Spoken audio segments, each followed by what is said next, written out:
So in that last video, I talked a little bit about how in the West, it makes no sense to me why people are shamed when they choose to live at home, especially because we're facing one of the biggest economic crises of all time. The job market is completely unreasonable, and there's just like endless systemic things that keep people from being able to afford the unfair crushing rates that landlords impose upon innocent people. But the other thing I wanted to bring up is that in this whole thing, like the way this is covered, apart from the lens that I spoke about in the last video, which is how it's very culturally normal to live at home with your parents in almost every culture that values collectivism and intergenerational ties. But I also wanted to bring up how this is seen, like living at home with your parents, as completely different when you're poor versus when you're rich. Now, I wish I could remember the TikToker because it was like 3 years ago when I saw this video, but they did an excellent job at describing this phenomenon in which rich people essentially like are free from the rules of societal shame. So if a rich person decides to live at home while they are, looking for a job,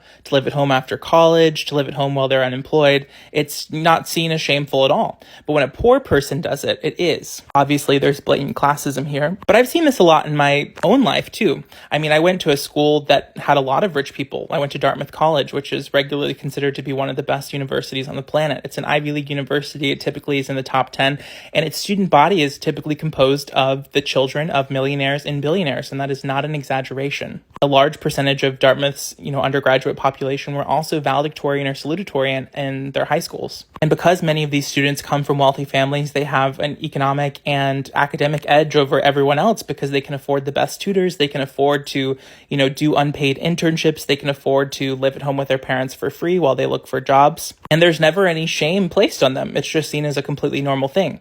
But my friends who are poor are shamed by their family members, or shamed by their extended family, or shamed by their friends. When are you going to get out of your parents' basement is like the common dig in pop culture and movies. Yet in almost all intergenerational valuing cultures and almost all places where it's normal to live at home with your parents, this doesn't really even make sense. Why would you leave a collective unit where you have people who love and support you to go suffer in individualistic solitude in a major city where you're paying a rent rate that's going to keep you perpetually in debt? The only people that stand to benefit are the landlords and the people that own the companies that profit off of your misery.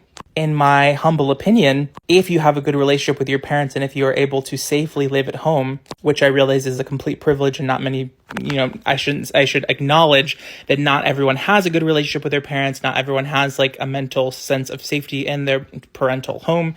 And also not everyone's parents have extra room for them to live with them. And so I completely acknowledge that. But if you are able to safely do so, there should be no shame attached at all. In fact, it's just like a wise economic decision.